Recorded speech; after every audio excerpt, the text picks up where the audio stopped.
Pai do Senhor, meus irmãos, tudo bem? Vem cá, equipe, vem uns quadros aqui, vem. Pode vir.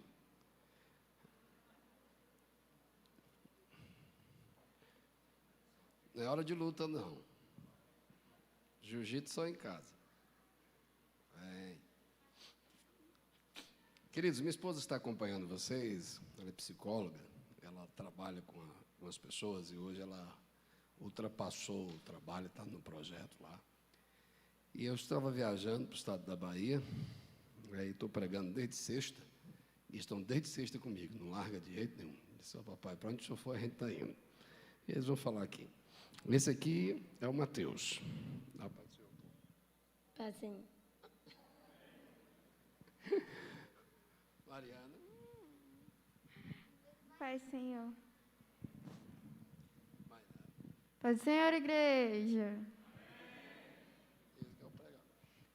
A paz do Senhor, igreja. Não quer pregar hoje, então pode sentar. Tá. A congregação é grande, irmão. E ainda tem a Andressa, né? Não é por aí não, cara. Aí tem a Lulu, chocolate. Aí tem duas porquinhas da Índia. E tem um Aiva. É Aiva o nome do cachorro? O cachorro da minha raiva. É muito bom estar com eles. Pastor Igor, Vitor Hugo, muito obrigado. Acho que esse ano eu estive aqui, né? Já? Esse ano? A satisfação, muito obrigado. Sempre é uma grande alegria, uma honra. Deus abençoe. Ok? Queridos, por favor, pegue sua Bíblia, por gentileza. Abraçando o Senhor, estou abraçando os demais pastores, os líderes desse belo ministério. A Igreja de Vida Nova aqui em Anápolis tem se tornado uma referência de ordem nacional. Estive ministrando uma vez aqui, uns 3 anos atrás, e Deus me permitiu participar de um seminário na Europa, né, de pastores e liderança. E tinham 2 pastores lá, um da Suíça e outro da Itália. Disse, você congregou com o pastor Vitor Hugo? Eu digo, não, eu preguei lá. E segundo eles aprenderam sobre Cristo nesta igreja. E hoje estão em outras nações, para a glória e honra do nome de Jesus. Me perdoe que hoje eu estou meio cansado, não tem como lembrar o nome deles, não. A cabeça do cearense é grande, o SSD, que o pessoal fala hoje, não é nem HD, né? É grande, mas não dá para caber todo o nome da gente, não, viu? Deus abençoe, meu líder. Queridos, carta escrita por apóstolo Paulo aos Efésios. Pastor, eu acabei de esquecer o nome dele, Luiz Cláudio, que falou comigo lá embaixo, acho que é Luiz. Deus abençoe, carioca, flamenguista, né? Tá por aí. Aê, cara. Esse cara faz uma raiva a gente, né? Ele é magro, né? Passa ano, sai ano, ele continua magro desse jeito. E a gente vai passando dos 40, vai inchando e ele magro desse jeito. Deve ser verme ou é uma dieta forte, alguma coisa assim, né? Efésios, capítulo de número 5, versículo de número 14, 15, 16, 17, especificamente versículo de número 18. Carta aos Efésios, capítulo 5, versículo de número 14 a 18. Alguns irmãos que estão da Paraíba, outros irmãos do Pernambuco, que estão acompanhando aqui pelas redes sociais, que estão lá na casa do irmão lá, fizeram uma... que lá tem alguns municípios que não pode ter culto, né? No templo. O que eles fizeram? Fica acompanhando a gente pelas redes sociais, é onde tem culto, eles estão fazendo um culto ar livre. Eles botam a televisão debaixo da árvore lá e o pau come. E é uma benção, estão acompanhando aí. Acho que é o irmão André. Deus abençoe, irmão André. Nos diz assim, pelo que diz, desperta, ó tu que dormes, e levanta dentre os mortos, e Cristo te esclarecerá. Portanto, vede prudentemente como andais, não como nécios, mas como sábios. Remina o tempo, porque os dias são maus. Pelo que não sejais insensatos, mas entendei qual seja a vontade do Senhor. Versículo 18. Não vos embriagueis com vinho, em que há contenda, mas enchei-vos do Espírito do Senhor. Amém? A carta aos Efésios é uma carta, especificamente, na sua síntese interpretativa das cartas paulinas, sobre a unidade do corpo de Cristo. E quando Paulo traz essa dissertação, ele aplica especificamente no capítulo número 4, quando ele traz a doutrina sobre os dons do Espírito e o propósito desses dons. E nós que temos o segmento da teologia que nós chamamos continuista, que acreditamos na atualidade e na continuidade dos dons, enquanto a igreja estiver na terra, ela tem autoridade pelo Espírito para realizar a obra. Não que os dons sustentam a fé, mas a fé, pela fé se manifestam os dons. Acreditamos que, quando Paulo trata, dizendo que Deus deu para os homens um tipo de ministério para que sirva para a igreja, e ele traz o objetivo por que os dons se manifestam, para a edificação e crescimento e fortalecimento da igreja. Quando ele faz essa divisão, Paulo diz bem claro, para que a igreja chegue à unidade. Então, dos 6 capítulos que essa epístola é direcionada por Deus, Paulo trata alguns assuntos que na época era necessário e na nossa época extremamente necessário. Alguns desafios que Paulo encontra nesta igreja e ensina a como viver de maneira sábia, prudente, cheios do Espírito, para que no capítulo de número 6, versículo de número 10, nós entendemos que a batalha espiritual, ela não é só uma manifestação mística, mas ela é causa espiritual que tem reações no mundo natural. E Paulo diz bem claro, a causa da nossa luta, são principados e potestades. Então, é bem claro que em uma antropologia bíblica, Paulo trata a tricotomia, que ele divide o homem em espírito, alma e corpo, que a batalha espiritual no mundo espiritual tem uma influência no mundo físico e que impacta o nosso mundo cognitivo e emocional. É tão sério que, como eu falo para uma igreja muito inteligente, o pastor de vocês ensina de uma maneira muito profunda. Se você ver para o capítulo de número 5, os textos que lemos, do versículo 15, 16 e 17, Paulo traz 3 princípios. No versículo de número 14, ele se apropria de uma profecia do Velho Testamento. Essa profecia, no livro de Isaías, trata para a igreja do Velho Testamento, ou o povo de Deus em Jerusalém, ter um despertamento espiritual, porquanto o cativeiro estava vindo. E eles só poderiam superar o período de dias maus no cativeiro através de um revestimento espiritual. E esse revestimento espiritual é um revestimento de confiança. Pastor Vitor Hugo disse uma coisa muito interessante: fé não é um sentimento, fé ela é uma posição. E quando você estuda alguns filósofos da parte da psicanálise, e especificamente da psicanálise alemã, eles vão atingir uma coisa que o homem pós-moderno está vivendo mais do que aquela geração, que é a crise do vazio existencial. Ou seja, não saber por que existe, e porque sempre tem e sempre está insatisfeito. E quando ele traz essa realidade de uma aplicação, Paulo está dizendo bem claro, olha, parece um contraste, porque as igrejas pentecostais, a qual faço parte, eles têm certos paradigmas que precisamos aqui tentar refutá-los. Que para uma pessoa ser cheia do Espírito, é uma pessoa cheia de dons. Mas o interessante é que o contexto aqui, quando Paulo vai dizer cheio do Espírito, ele vai dizer o seguinte, versículo 14, há um despertamento. Esse despertamento é uma necessidade de viver. Porque tem pessoas que estão sobrevivendo, mas não estão vivendo. E se não estão vivendo, é porque não acreditam na sua existência. Por isso que Paulo vem e diz, versículo de número 14, ei, desperta. Ele não está dizendo, um anjo vai descer, um sacerdote vai falar e um profeta vai gritar. É você, como igreja, que tem que assumir a responsabilidade de se despertar, acordar, dormir, ou seja, sair do sono. Quando eu digo sair do sono, quem entende, aqui acredito que tem neurocirurgiões ou pessoa que trabalha na parte da neurociência, que há um intermédio no período do nosso sono, que tem certos sonos que nós acordamos mais cansados do que a gente não tivesse dormido. Tem gente que passa 8 horas dormindo, mas a mente não para de trabalhar, ele acorda muito mais cansado.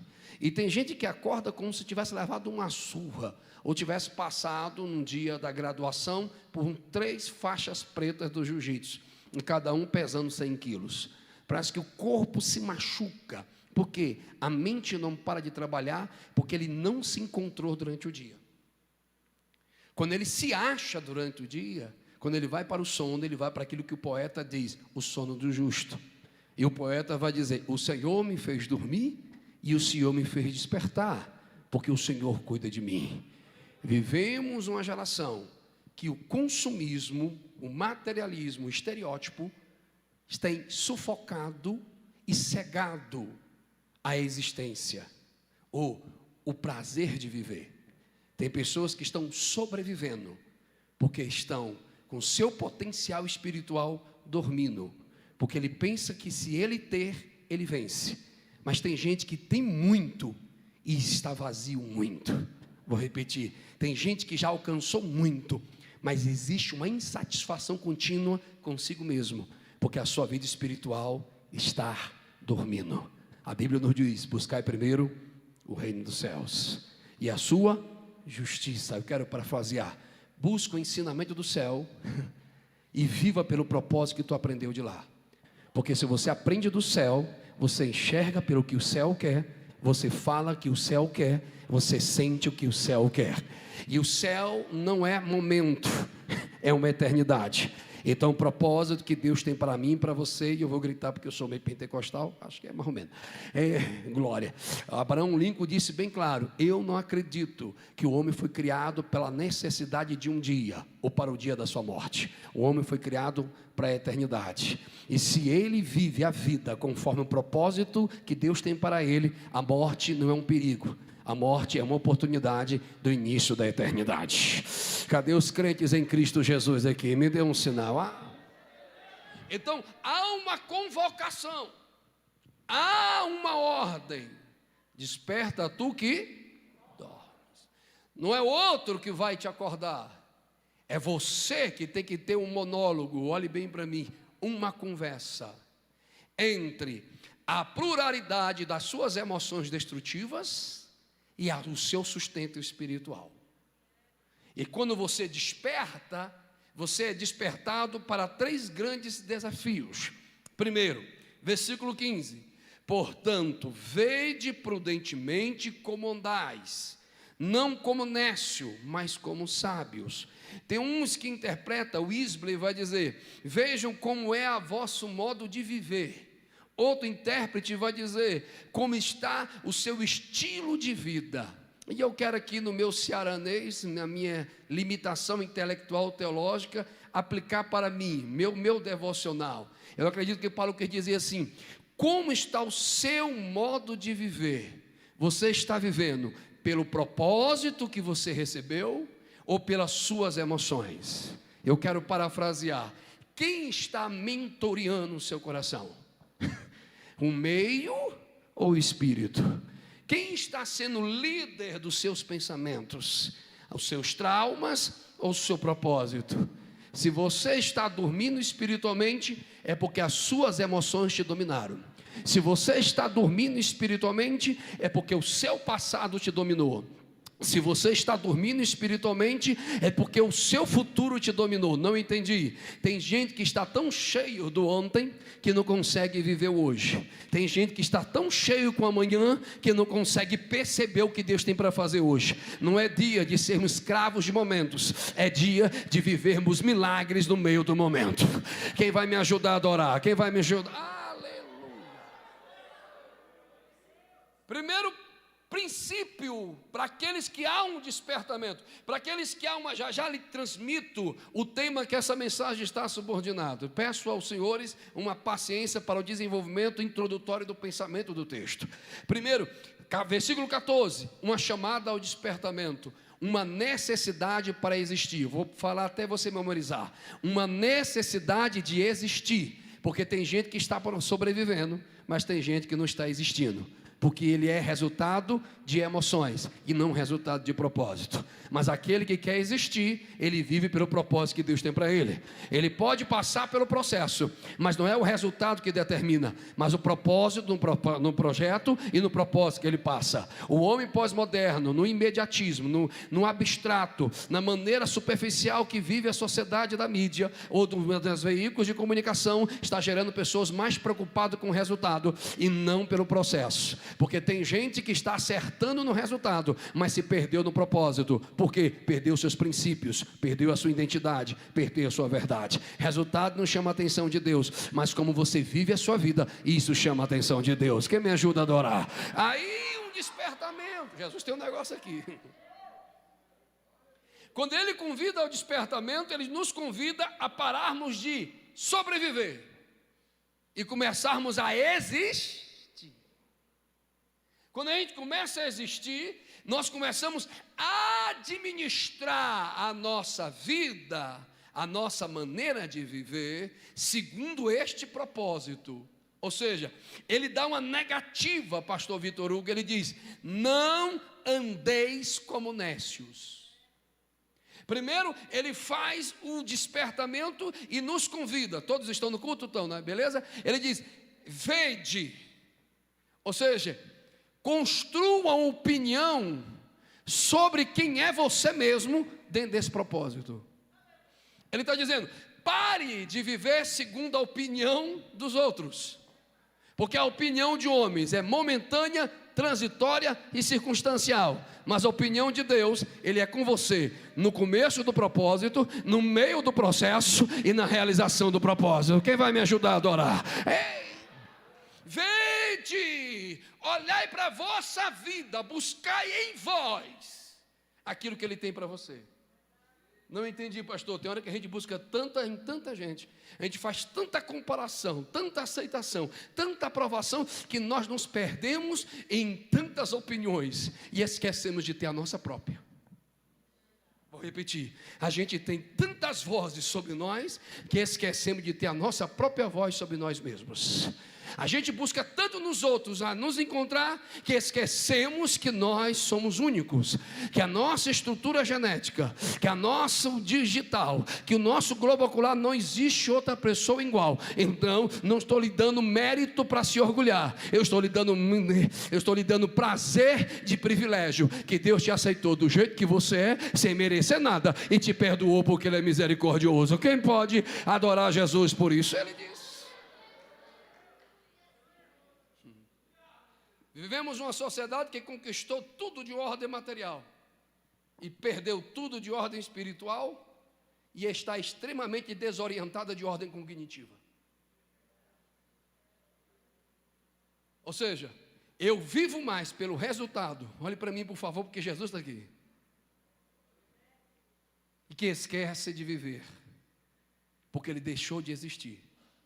A partir do momento que a vida dos outros se torna um reflexo em minha vida, eu deixei de ter identidade própria. Eu me torno sombra da história dos outros. Ele diz: desperta, veide, aleluia. Cria a sua opinião sobre a sua realidade. Como está a sua existência? Quem está mentoreando o seu coração? As emoções? Vai viver de forma nécia, tardio, louco, sem resultados, sem propósito. Posso continuar, queridos? Tem alguém aí? Mas viva de forma sábia. E a maior, glória, se você não der uns 3 glórias comigo, eu vou dizer que você está com fome. Olha o que ele está dizendo: viver de forma sábia. Aí se você busca no mandarim ou na filosofia de Confúcio, ele vai dizer simplesmente que a sabedoria é como você aprova e vive a vida. Quando você for para a filosofia grega do Hestópio, eles vão dizer: viva teus instintos e teu prazer.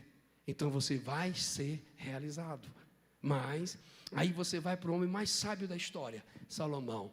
Cara, eu fiz tudo o que o meu coração mandou.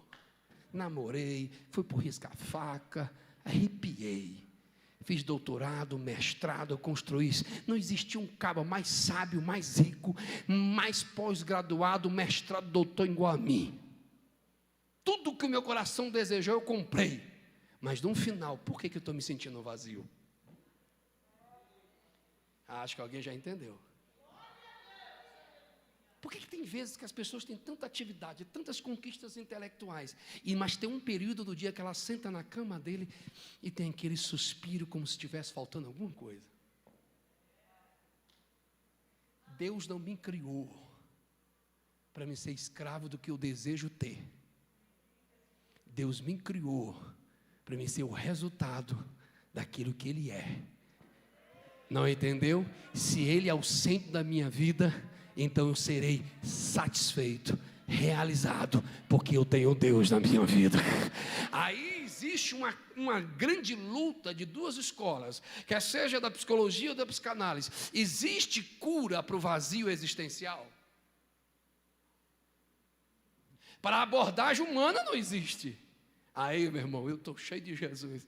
Aí ele chega para uma mulher samaritana e diz: minha filha, quando tu me conhecer, parafraseando, como tu entender que eu sou o centro da tua vida, que você vive para mim, e eu te dou tudo do melhor para que tu viva, que é o meu amor, tu não vai precisar buscar em 5 relacionamentos falidos, e nem a aprovação de uma sociedade para se preencher. Quando você tiver encontro pessoal comigo, o prazer de viver não vai vir de fora, vai sair dentro de você, porque vai ser fontes de água viva. Eu acho que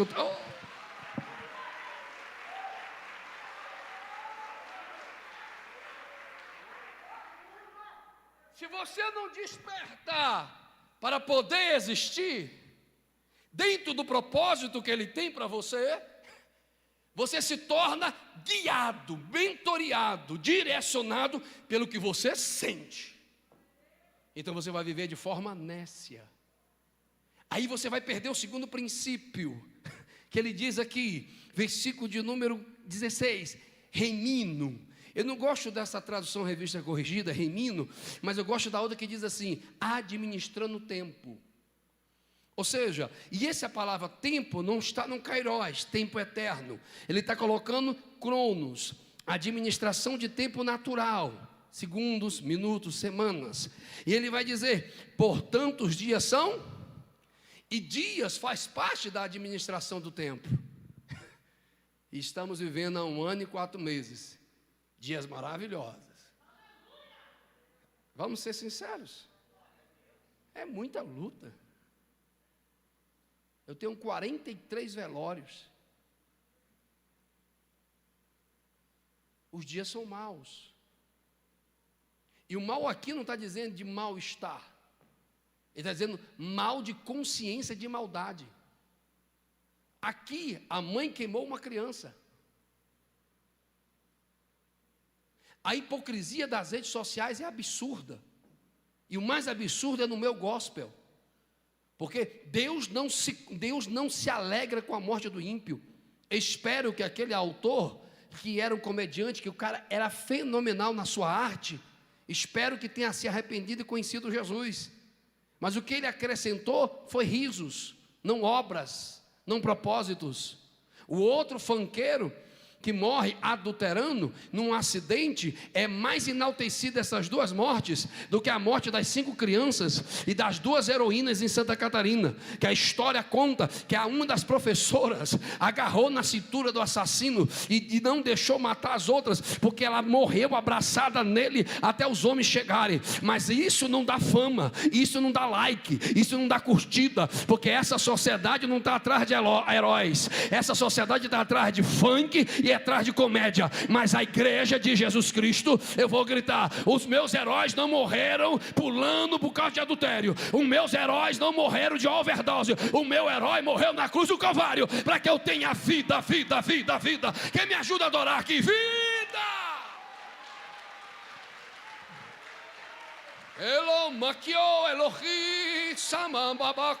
Há uma atmosfera de graça neste culto. Há um convite ao despertamento. Eu sou a razão da tua felicidade, diz o Senhor. Eu sou a razão que posso te preencher. Eu sou a razão da tua cura do vazio existencial. Eu sou. Administrar o tempo não é ter uma vida, é bom, faz parte de ter uma vida bem organizada, de ter uma agenda semanal. Alguém está me ouvindo? Não é errado você ter essa vida assim. Mas o que a Bíblia está dizendo, administrar o tempo, ou seja, não perca as oportunidades. De quê? De se encher de Deus. Eu vou olhar para esse lado. Jesus está voltando. O arrebatamento está aí. E nada do que eu tenho nesta terra me garante chegar lá. Mas quando eu vivo nesta terra, e a maneira que eu vivo nessa terra, e o estilo que eu tenho nessa terra, me faz ir para lá. Então, pelo amor de Deus, eu acho que eu não estou pregando tão chato assim não. Se você ainda faz parte de uma geração que acredita que Jesus está voltando, me ajude a adorar por 15 segundos. Se você ainda acredita no arrebatamento da igreja, se você acredita que vale a pena santificar a sua vida, vale a pena dizer não ao pecado, que vale a pena não dizer as coisas que te atrapalhem, pelo amor de Deus, me ajude a adorar. Não saia deste culto da mesma maneira que você entrou.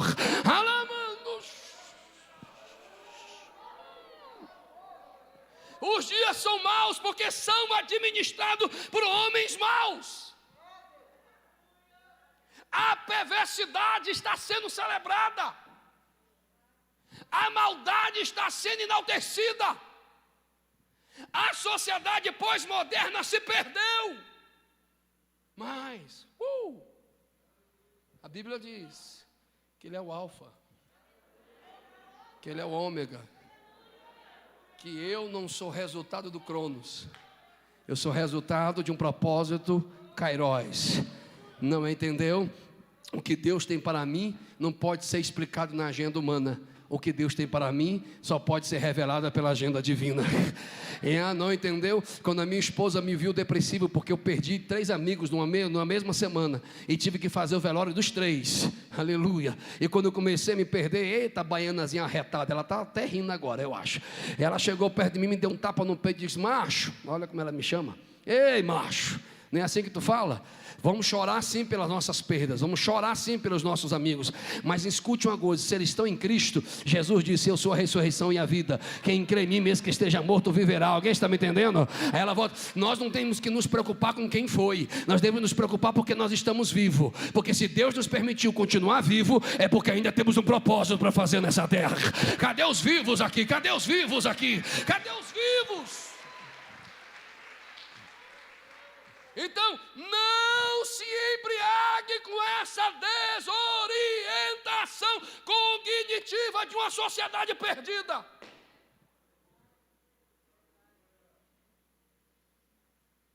Se você se desperta, se você tem necessidade de viver o propósito que Deus tem para você, você assume as rédeas de sua vida. Você não entrega aos outros, você não transfere para os outros aquilo que você tem que ser e aquilo que você tem que realizar. Porque Deus não te chamou para ser nécio, Deus te chamou para ser sábio. Eu vou falar bem baixinho. E o princípio de sabedoria, ela não é conquistado pelo grau intelectual que você alcança. Você pode até ser doutor em medicina, e eu acho que uma das áreas mais complexas na neurociência, mas você não tem na ciência resposta para o vazio existencial. Não tem. Mas Salomão teve que admitir que alguém só pode ser sábio. Acho que alguém pegou. Cadê os irmãos dos Plá, os irmãos da Unção de Ninja? Não tem não mais nessa igreja? O princípio de toda sabedoria é o temor de Deus, é o princípio de toda, ou seja, toda escolha minha que reflete no meu estilo de vida é sustentado por aquilo que me inspira. E se o temor de Deus te inspira, então você não adultera, porque o temor te inspira a ter decisões certas. Se você é sábio, é inspirado no que você teme. Quem está no culto? Quem está no culto? Aí atrás, beleza? Cadê os adolescentes dessa igreja? É nós, velho. Chega junto, entra na pressão aí. Os pastores não estão entendendo o que eu estou falando, não. Chega junto. A gente é jovem. Há uma vibe da unção aqui, está muito top. É assim que fala, é? Me ajuda aí, Mariana. Me ajuda. Se o povo não glorificar, tu glorifica. Se o povo não bater palma, tu bate. Ajuda o povo a reagir na mensagem. Hoje eu estou alegre demais, irmão. Pergunta para mim por quê? Eu perdi 3 quilos. Não é só isso, não. É porque eu me segurei para não contar piada hoje, mas não tem como. É que hoje teve a semana cultural da igreja, da escola que as minhas filhas estudam. E cada classe ia apresentar uma expressão de cultura. E a música, ela é uma expressão de cultura. E a música cristã é uma cultura. E de repente, elas se desafiaram a cantar hinos no meio de uma semana de cultura. Mas não só cantaram, pregaram o Evangelho. E você vê jovens adolescentes que estavam extremamente revoltados pela causa da pandemia e tantos outros fatores, saírem chorando e sentirem Jesus no meio de uma escola. Esse é o maior privilégio que eu tenho. E as minhas meninas, especificamente a Mariana, Olhos de Limão, disse que pegava o microfone e apontava: você só vai se encontrar se você se encontrar em Jesus.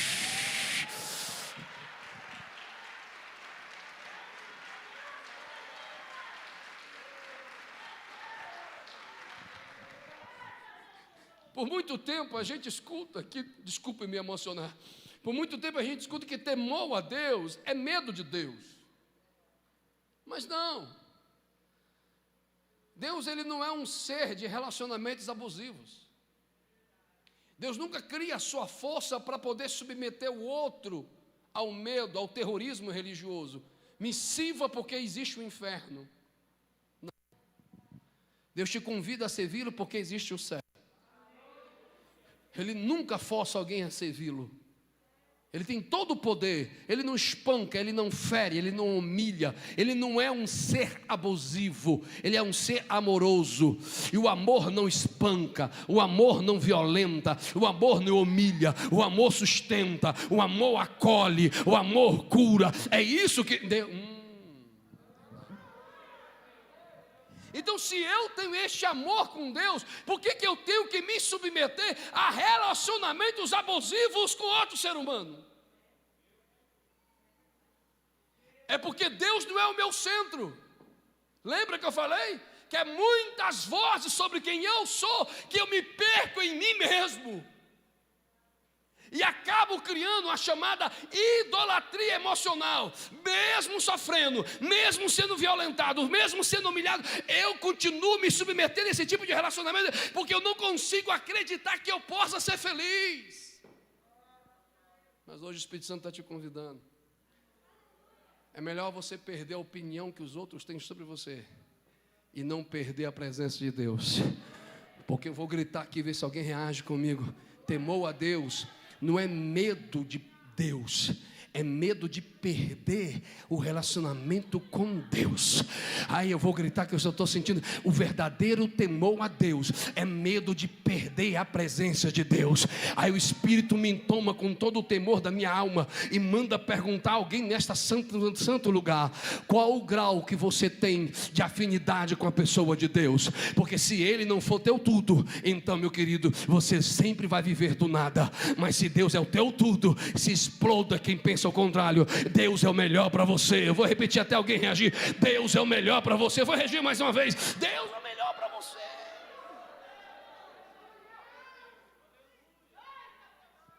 O Espírito de Deus está mandando dizer a alguém: pare de ser um masoquista emocional. Pare de ser usado no final da noite.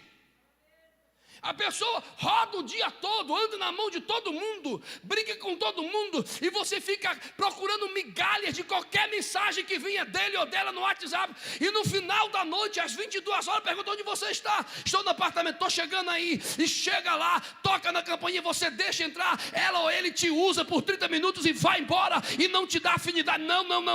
Deus não te chamou para esse tipo de coisa. A presença do Espírito é segunda, terça, quarta, quinta, sexta e sábado. A presença de Deus é todos os dias. Ele não me usa e me joga fora. Ele me enche para ser usado por Ele. Quem vai me adorar? Aleluia. Há uma graça de Deus aqui.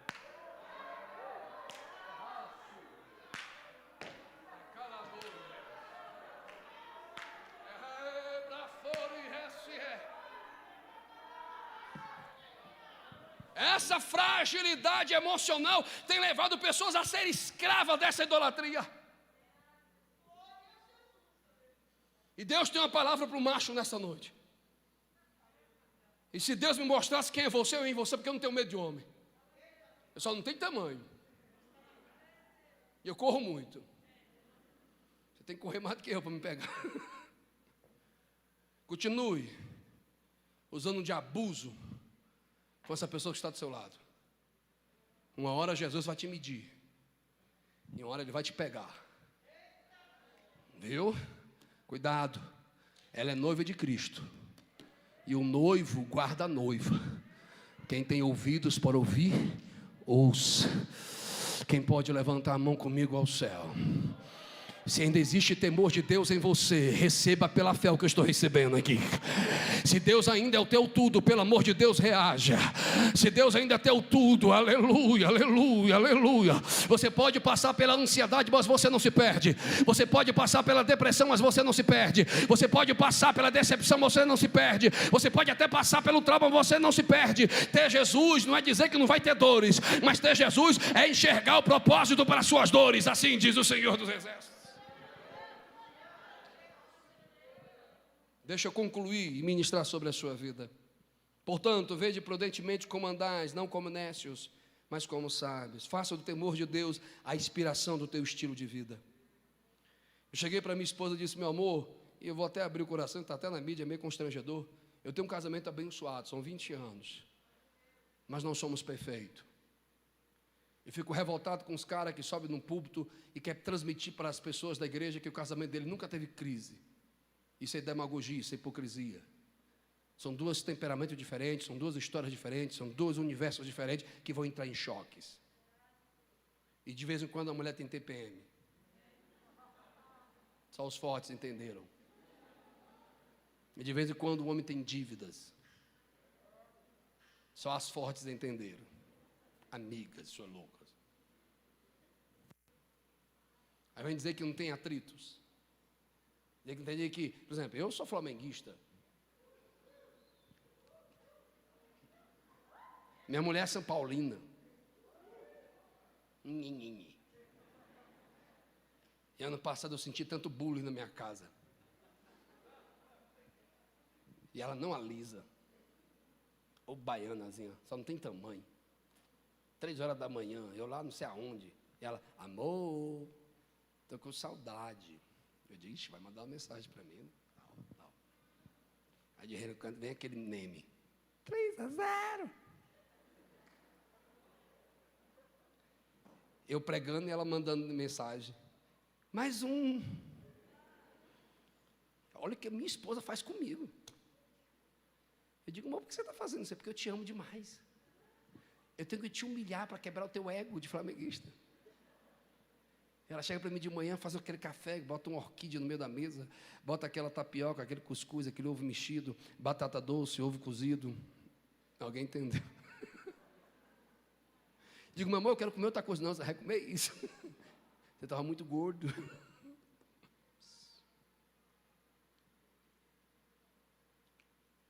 Temos atritos.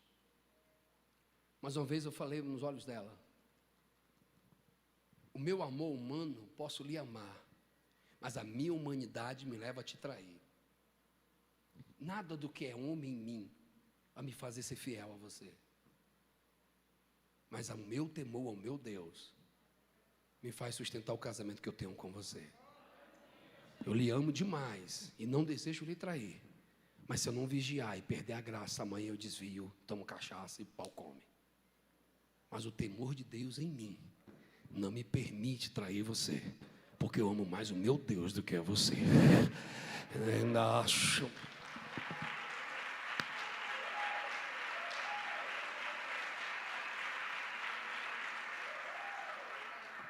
Deixa eu concluir. Quando você desperta para a necessidade de existir, você desperta para ver como é a sua vida dentro daquilo que Deus tem para você, do propósito que Ele tem para você. E Ele te convida a não viver conforme as suas emoções, mas viver conforme o seu propósito. Segundo, ele te chama a administrar o teu tempo, ou seja, vença os dias maus através de um temor que você tem a Deus. Faça do temor a Deus a sua inspiração das suas escolhas. Faça do temor de Deus a inspiração de sua identidade. Faça do temor a Deus a administração do seu matrimônio. Faça do temor a Deus a educação dos seus filhos. Faça do temor a Deus. Não, eu não estou pregando para agredir você. Eu estou reconhecendo a minha humanidade. Eu sou pecador e eu me revolto com pregadores que têm pregações arrogantes, que colocam as pessoas que estão sentadas nos ouvindo como se ele estivesse em terceiro lugar. Eu sou um miserável pecador, que eu preciso da graça de Deus todos os dias. Perguntaram a Martinho Lutero, o grande reformista, o grande revolucionário, diz: qual é o seu nome, qual é o seu título, para que a gente te reconheça, para que a gente faça uma placa para você. Ele simplesmente respondeu: o meu nome é pecador, e o meu título é necessitado de perdão. Então, meu irmão, quem sustenta um pastor não é a sua intelectualidade, nem a sua teologia, é a graça. Quem sustenta um casamento no meio desse mundo tão cruel é a graça. E eu quero profetizar na minha vida e na vida de 3 aqui: graça para você vencer. Vou repetir mais uma vez: graça para você vencer. Vou repetir mais uma vez: graça.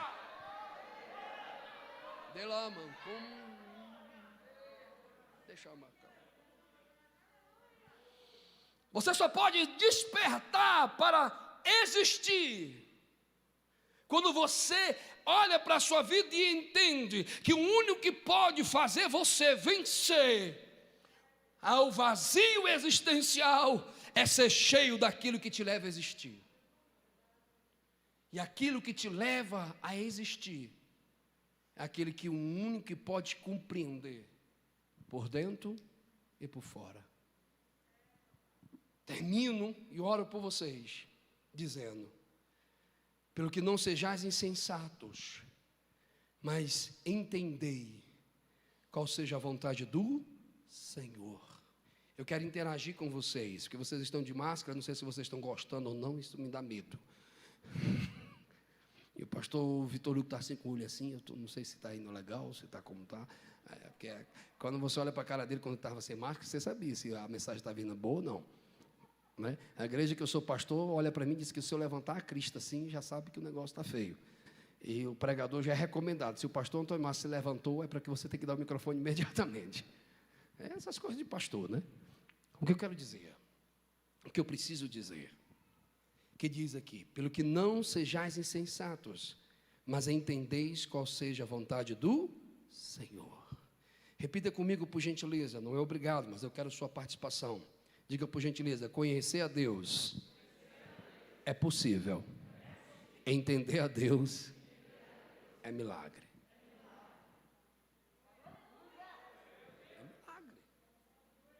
Aí você vai me dizer que você leu sobre Wycliffe, John Wesley, Calvino, e vai dizer que você entendeu Deus? Ali são ideias que os homens têm sobre Deus. Se Deus não se revelar pessoalmente a você, nenhuma ciência humana vai te dar o segredo. Eu tenho uma biblioteca de quase 20 anos de investimento. E eu tenho muita dificuldade na minha intelectualidade, mas se você me perguntar alguns filósofos da ordem teológica, eu vou lhe falar. Wendell Bloom e tantos outros, John Knox, Fox, Edward, eles têm as suas, mas Deus é tão top, Deus é tão legal, que todo homem muito usado por Deus, ele nunca permite que a sua humanidade nunca seja revelada. Sempre estará lá a humanidade do homem. Alguma coisa nele lhe leva a se contradizer e você vê a sua imperfeição. Aí que é o lindo. Pedro, sendo usado por Deus, mas puxou a faca e cortou a orelha de um. Paulo, muito usado por Deus, mas temperamento difícil. Deus não dá glória aos homens. Mas a vontade de Deus para você, eu não sei aqui na Igreja Vida Nova, mas a maioria dos pregadores, a vontade de Deus para eles sempre são grandes coisas, né? Toda vez que a gente sonha, Deus vai me levar para a multidão, né? E quem sabe a vontade de Deus para você é ter qualidade de vida. Porque daqui a um tempo vai ser raro um homem comum, casado com uma mulher comum, tendo filhos comuns e viver uma vida comum, mas felizes pelo que tem. Porque daqui a um tempo, as pessoas serão tão escravas do que é fútil, que vão esquecer do que é essencial. Não adianta queremos grandes coisas, se vivemos de maneiras pequenas. Não adianta cantarmos, eu quero novo, se continuarmos nas práticas velhas. Eu quero novo em mim. E você? Eu não quero sair deste culto da mesma maneira que eu entrei. Eu quero sair deste culto dizendo: Senhor, eu quero a tua vontade. Acho que alguém já levantou a mão e está sentindo essa graça. Eu quero a tua vontade. Eu vou repetir mais uma vez: eu quero a tua vontade. O Espírito Santo está dizendo ao meu coração: eu quero ouvir os meus desejarem a minha vontade. Como é o teu nome, cara?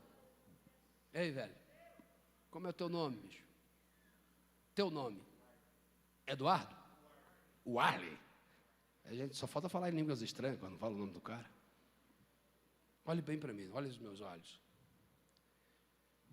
Ter chamada de Deus, nunca os homens vão explicá-la, porque cada um tem uma experiência pessoal.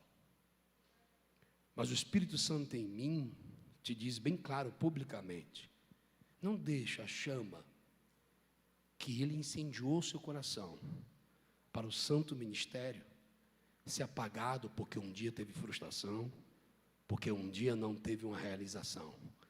A frustração faz parte do caminho ministerial, mas o desistir não faz parte do caminho ministerial. Hoje é um dia que o Espírito Santo quer renovar a tua vida, porque há uma chamada em teu coração.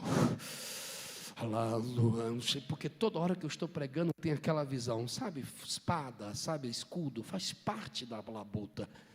Mas o Senhor me diz que algumas dessas armas estão prostradas, e hoje é um dia que Ele precisa levantar em você.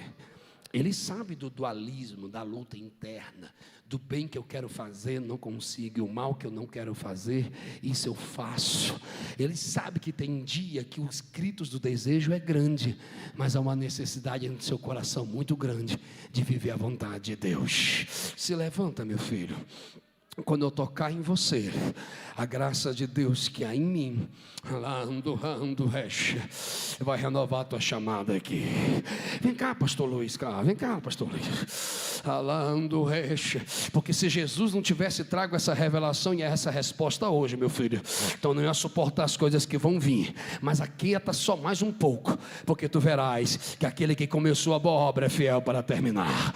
Quando eu tocar em você pela fé, a chama do teu ministério vai se acender mais uma vez. E o Senhor te diz: eu vi terça-feira às 23h15 que o teu adversário tentou te oprimir dizendo: desiste, porque tu não tem chamada. Mas hoje o Senhor te diz: eu vi e vi o teu pedido. Deus, me visita ainda essa semana, porque eu preciso ser renovado na tua presença. Tu não pediu resposta? Então recebe o toque de Deus em você agora. Se existe alguém aqui que ainda sonha com a presença do Espírito, me ajude a adorar por alguns segundos. Receba o toque de Deus aí.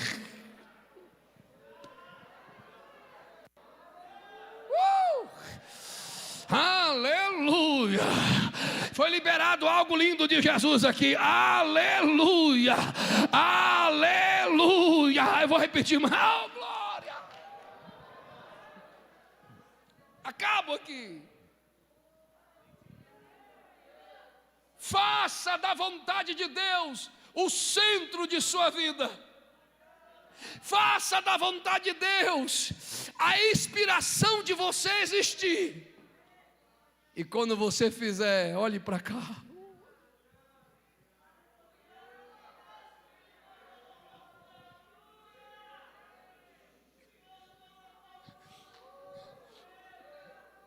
A gente vai conviver com aquilo que é humano, que tanto nos sufoca.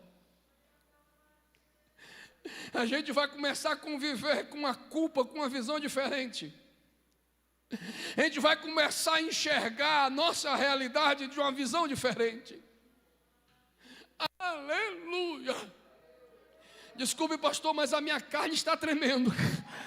Tem um moço que tem uma criança do lado dele, está de camisa azul. Está me vendo, meu senhor? Eu não lhe conheço, mas o meu Deus mandou te dizer: não se sinta culpado pela fatalidade dos outros, não se sinta culpado pelos erros dos outros. O Senhor teu Deus te diz: porque tu não desistiu de viver, o teu Deus vai visitar a tua família e a glória dele vai invadir aquele lugar. Se tem dois crentes aqui que ainda tem promessa de Deus na vida, eu sou o primeiro. Quem ainda tem razão para viver no seu Deus? Cadê o segundo? Cadê o segundo?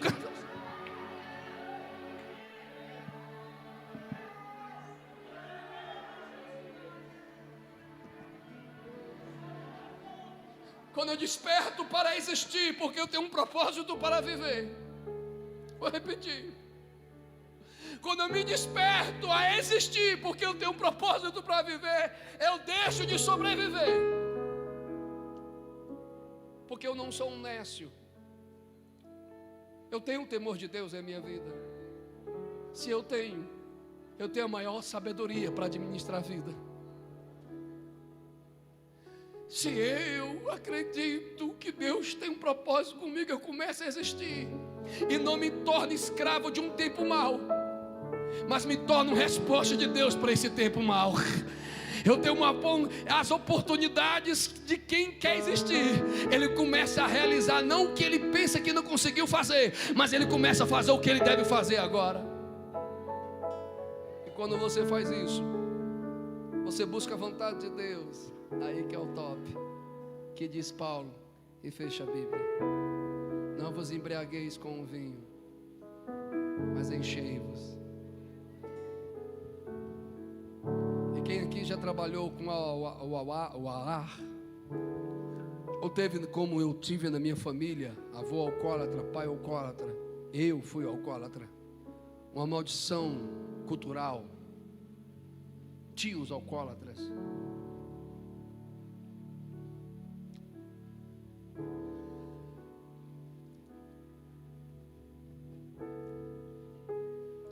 Você sabe que é transferido para você feridas absurdas.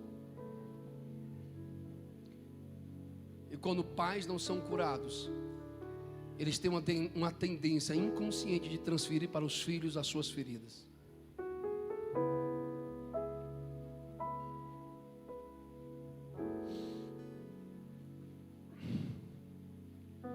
E uma das coisas que mais um embriagado busca é que coisas externas administrem quem ele é. Se ele é tímido, ele quer se embriagar para romper a timidez. E Paulo está dizendo assim: não se embriague, ou seja, não se deixe ser dominado por aquilo que é nécio, por aquilo que é mau, por aquilo que é imprudente. Meu conselho: eu acredito que desde os 19 anos eu atendo pessoas em gabinete. Estou com 40 anos. Desde os meus 19 anos pastoreio pessoas. Então eu não tenho só teoria. Eu não sou mais um pregador de 30 anos, já tenho 40.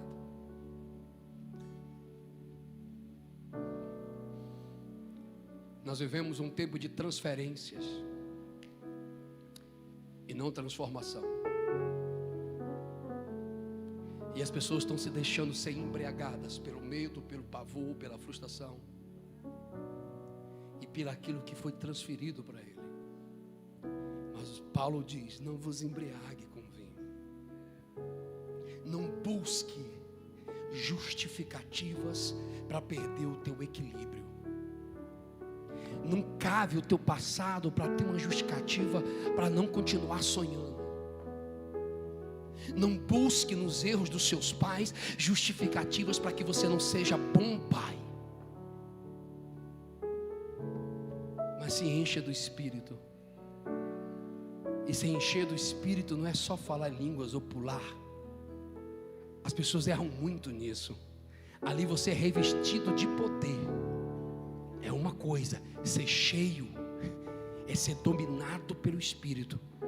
E ser dominado pelo Espírito não é aquilo que eu de vez em quando vou no monte, eu pego o meu pandeiro, eu dou lugar e tal. Não, mas não é aquilo que as pessoas entram em transe, perde o controle cognitivo, cai, rola e não me lembro do que fez. Isso não é o Espírito Santo. Ser cheio do Espírito, eu acho que você deveria escrever essa frase. É Ele te encher, para que você domine as suas emoções pelo propósito que Ele te deu. Acho que 10 levantaram a mão. Ser cheio do Espírito, é Ele te dar o controle da tua vida. É Ele te dar o controle da tua vida.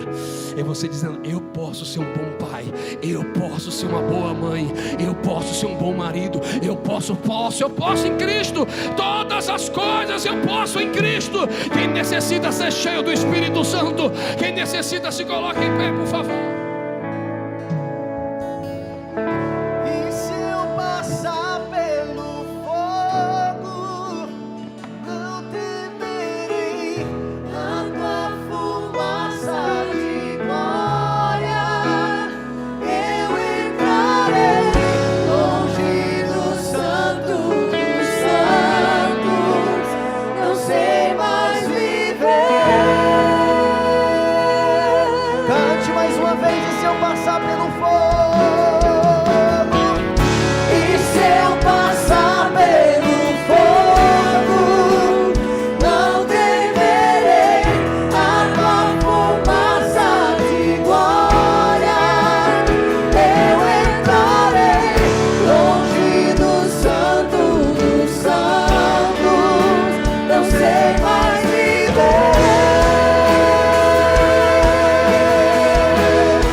E uma das ausências mais complexas e dolorosas é a ausência presente.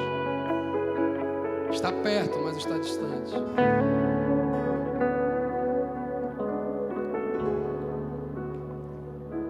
Infelizmente, até os nossos familiares nos usam como um copo descartável. Se a gente tem alguma utilidade, a gente vale alguma coisa.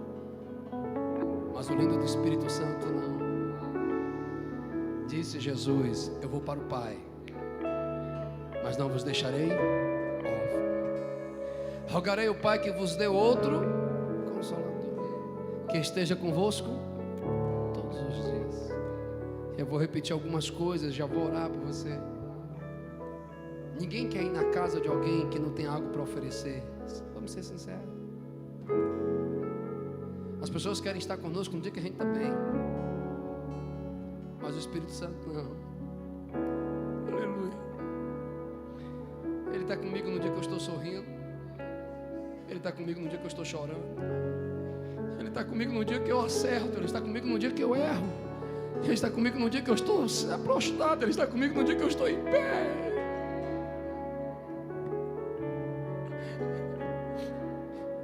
Não se permita ser embriagado por aquilo que foi transferido para você. Não se embriaga do ódio, não se embriague do rancor, não se embriaga da decepção. Mas seja cheio de amor, seja cheio de perdão, seja cheio de compaixão, seja cheio de fé, seja cheio de esperança. E você tem 2 minutos para falar aquilo que está em seu coração. A Bíblia diz que a boca fala, que o coração está cheio. Eu quero ler uma frase para você aqui, e passar e orar por você. Ser cheio do Espírito é ter consciência. Um coração magoado, ele não tem ódio, ele tem memórias. Perdoar não é esquecer o passado, é curar o presente, é lembrar sem sentir dor. Eu creio que eu preciso sonhar com um futuro melhor. Eu preciso ressignificar o meu ontem, porque o meu presente está próximo a acontecer. Vivo hoje, pois Deus tem milagre para você e para sua família. Quantos vão sair cheios do Espírito Santo? Levante suas mãos. Pai, na autoridade do nome de Jesus, eu dou o teu nome glória, eu dou o teu nome louvor. Essa igreja ela é constituída de pessoas resilientes, pessoas que tinham todas as razões humanas para desistir, mas mesmo assim estão aqui, que são movidos pelo Espírito Santo. E não é nem por força e nem por violência, meu Deus, mas pelo teu Espírito. Aonde tiver um adorador que hoje decide não sair embriagado com esse tempo mau, mas quer sair cheio de um propósito para existir. Aonde tiver um crente batizado com o teu Santo Espírito, toma ele em variedade de línguas estranhas agora. Aonde tiver um adorador que acredita no Espírito Santo, que ele seja batizado agora. Aonde tiver um adorador que acredita que o Espírito Santo está visitando a sua família agora, que ele comece a celebrar a sua vitória, que ele não fique calado, mas que o Espírito envolva e faça dele um milagre agora. A sua família, Deus tem um propósito, Deus tem um propósito para você. Quem acredita no seu milagre, pelo amor de Deus, agora